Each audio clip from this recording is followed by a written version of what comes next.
Ever since reading an abridged version of Murder on the Orient Express by Agatha Christie as a young boy, I had been fascinated by Istanbul.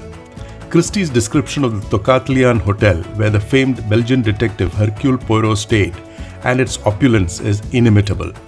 The fascination to tour Istanbul was further kindled by the 1974 screen version of the Christie classic that had an array of Hollywood's favorites.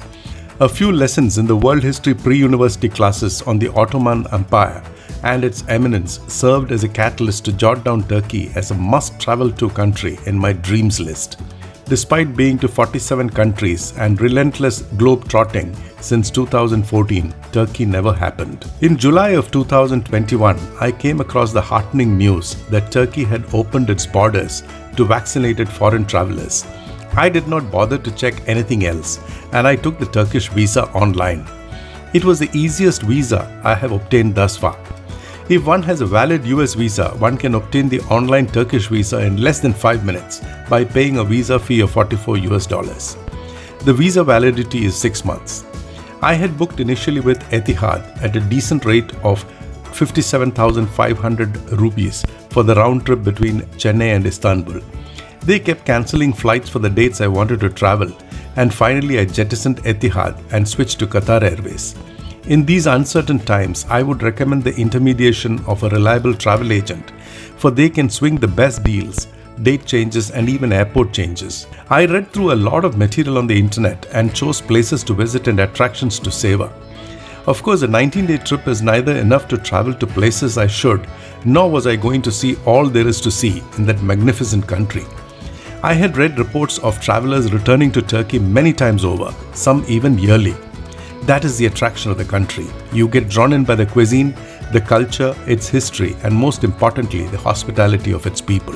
Hetal Shah, my travel partner for the Turkey tour, and I landed in Istanbul bang on schedule on 10th November.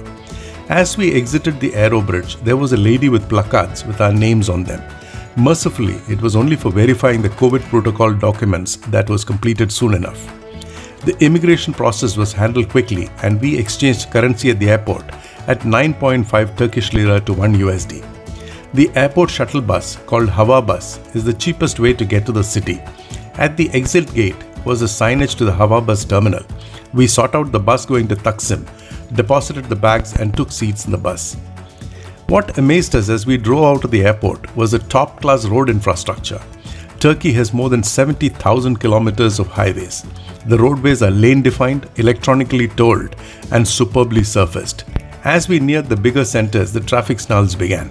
Eventually, we reached Taksim, a busy and fashionable center of Istanbul. As we exited the bus and collected our bags, a couple of guys offered a taxi to the hotel at rates cheaper than what I found on the Uber app. We took one of them. As soon as we left, the young driver stopped and rolled down his window, where another guy joined him. The driver told me that I would have to pay him the 35 Turkish lira up front. When I handed him a 50 bill, he told me that the bills acceptable for taxis has to begin with the alphabet I. What I had with me did not have I on them. He started to look into my wallet and even handled a few high-denomination notes. Immediately, one of the taxi scams I had read online came to mind. I put the money back into the wallet and got out of the taxi in a hurry. I would have lost all my money then and there had it not been for the online research, presence of mind, and the proximity of the guardian angel. I connected with Deria, a travel agent who had arranged my hotel booking in Istanbul. She is a close friend and business associate of Rajiv Shah, Hetal Shah's husband. When I told her of my predicament, she told me to take a yellow cab. It was only 10 kilometers from Taksim to the Hotel Kupeli, but the traffic was so intense that we took in all over 75 minutes to the hotel, the last 3 kilometers consuming more than 45 minutes. The hotel that Deria had booked us into was close to the famous attractions at the heart of the old city of Sultan Ahmed, the Ottoman city. We met with Deria, who surprised us with her knowledge of Hindi. She had asked Hetal to get her kakras from Surat, which she said is her favorite snack. She is in love with India, and her knowledge of Indian food and her connect with Indians astounded me. I am sure she has a previous birth connect with the Indian subcontinent. She took us on a short familiarization walk and got us the Istanbul cards we could use on the public transport. The one card could be used on trams, metros, buses and ferries. The registration done on the Turkey Health portal in India was required to activate the card. I was told that the shopping malls and other attractions also would require the document to gain entry. Hetal and I expressed our desire to savor authentic Turkish food. Deria took us to Ortaklı restaurant, very close to the hotel we were staying in. What followed after we sat down to dinner was nothing short of a Turkish feast. When she was ordering, we could make nothing out of it, but it felt as if it was a bit too much for the middle-aged. First came the ekmek salad with pide bread and sarma. Ekmek salad is made from finely chopped tomatoes, seasonal vegetables, onions, etc., which has to be had with the warm pide bread. Sarma is boiled and chopped veggies mixed with white rice and rolled in grape leaves. While we were at it, came the delicious Adana kebab and lahmacun, the Turkish pizza. Adana kebab is made from male lamb mincemeat, red bell peppers and tail fat. Lahmacun is a round, thin piece of dough topped with minced meat, minced vegetables and herbs, flavored with spices and baked. Mushroom casserole and cheese-filled pide bread for Hetal and Deria rounded up the evening feast. The funny part is that there was such a lot of food and that did not feel heavy on the tummy. Later, Deria took us to Grande, the cafe where we savored strong Turkish coffee and a heavenly portion of kunafe, the Middle Eastern sweetmeat speciality. The excitement of being in Constantinople, a city that came alive from the textbooks I had read in junior college, a city that changed hands from the Byzantines to the Ottomans in 1453, a city that became Istanbul from Constantinople, a city so replete with history and culture, a city that straddles two continents, and a city that showcases the ancient and the modern, was all too palpable that I could have sworn to have touched it, felt it, and breathed it. It was to be the first full day in Istanbul, and I had chalked out plans to visit attractions that could be reached mostly by foot. Deria had told us that the hotel serves excellent breakfast. How hearty and healthy that would be, we had no idea till we reached the cafe area for breakfast. The spread just took our breath away. I had been a bit worried for Hetal, for she is a vegetarian. I need not have worried one bit. In fact, the dishes were more loaded in her favor. A Turkish breakfast is a joy forever. It has to be experienced to be believed. The many breads, jams, cheese, olives, leafy and other freshly cut vegetables, cookies, cereals, cake, juices and hot beverages. And what did the relatively poor non-vegetarian have? Just salami, ham, sausage and eggs. A heavy breakfast keeps hunger pangs away till tea time, which is the best window for sightseeing.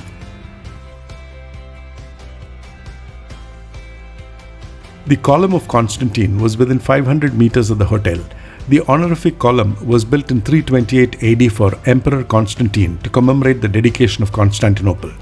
While it was at the center of the main street of Constantinople then, it is now one of the most prominent landmarks between Sultanahmet Square and Beyazıt Square. The column is said to have been nearly 50 meters tall, with the statue of the emperor on top of it. At the time of our visit, the column was being reinforced and repaired. Juice vendors were busy, and so were carts catering to the demands of the commuting public and a few curious visitors. The neat and clean, foot-friendly streets are a joy to walk on, but those with high heels beware, because the streets are stone-pitched. The Nur Osmaniye Mosque was built in 1755 AD and is part of a larger social complex that acted as a center of culture, religion and education. Before entering the mosque, as in other mosques too, there is a place to cleanse oneself. Large hanging lights and enormous carpets are the features of the Nur Osmaniye Mosque.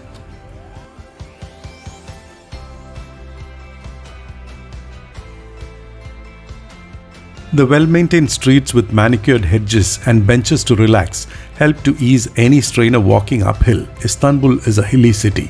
Simit carts are everywhere, and that seemed to be the staple.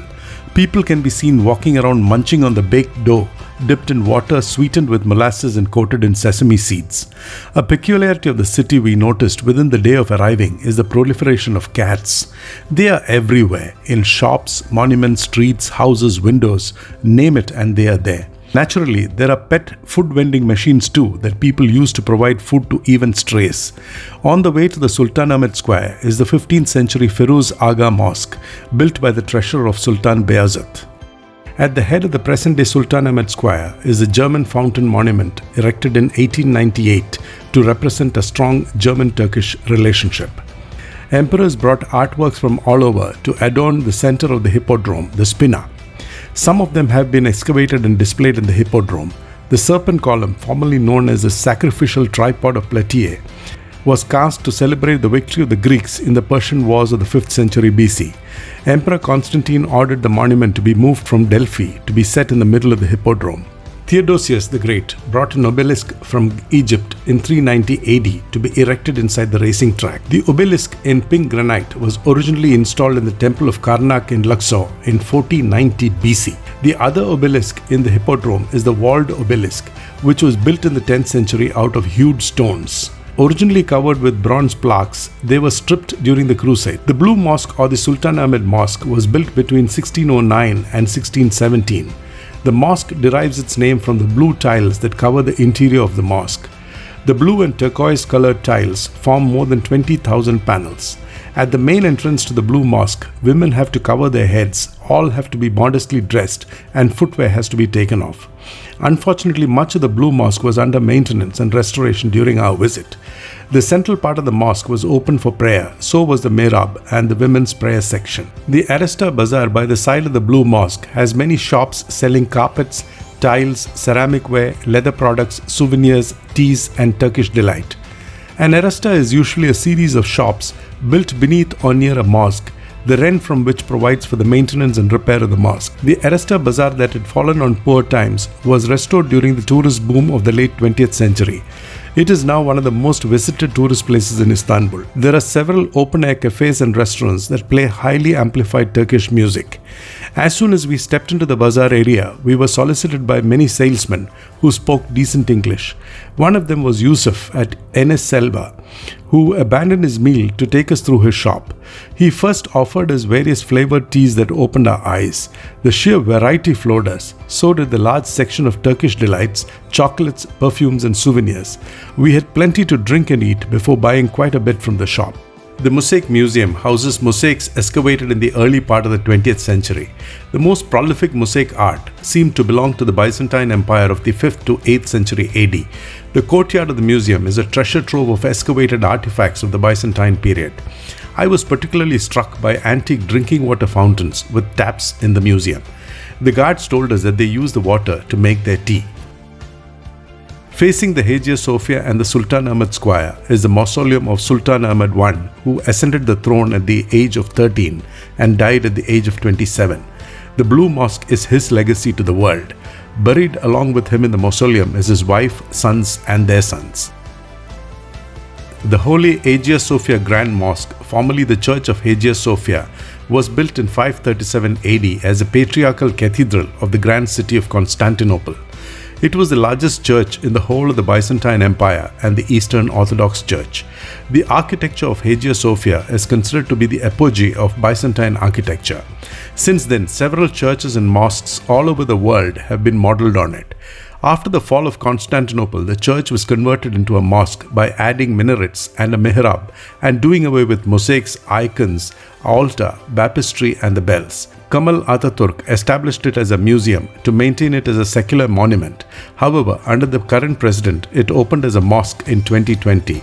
Hagia Sophia is one of the most visited landmarks in Istanbul.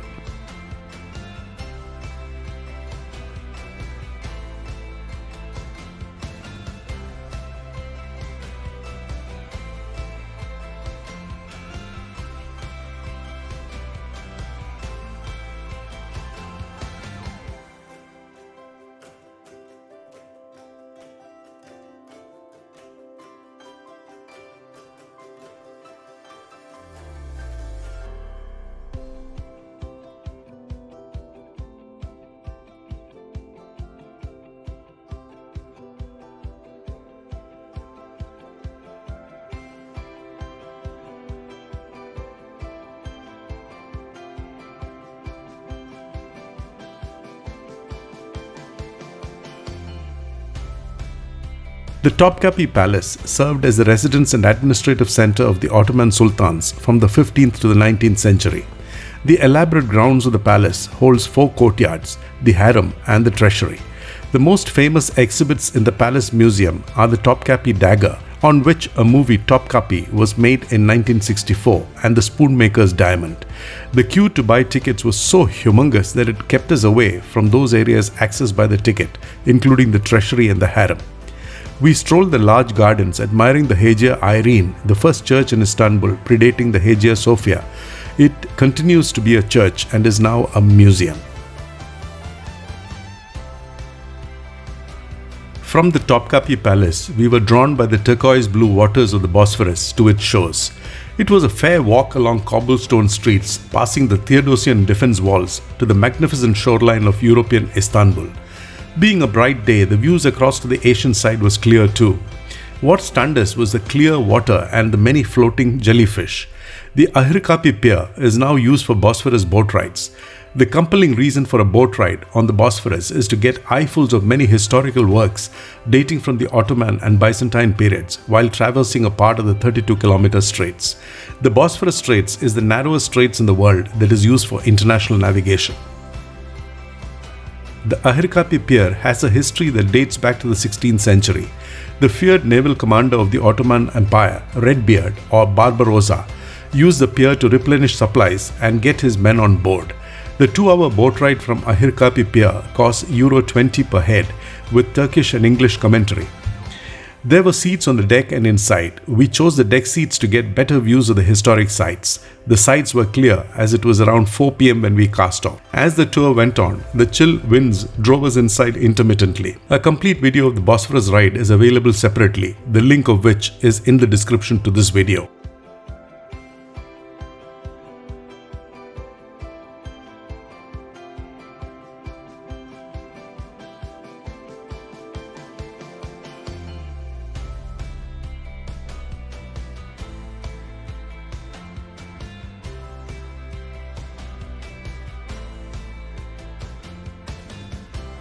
The whirling dervishes show at the Hoca Pasha Cultural Center was the last activity for the day.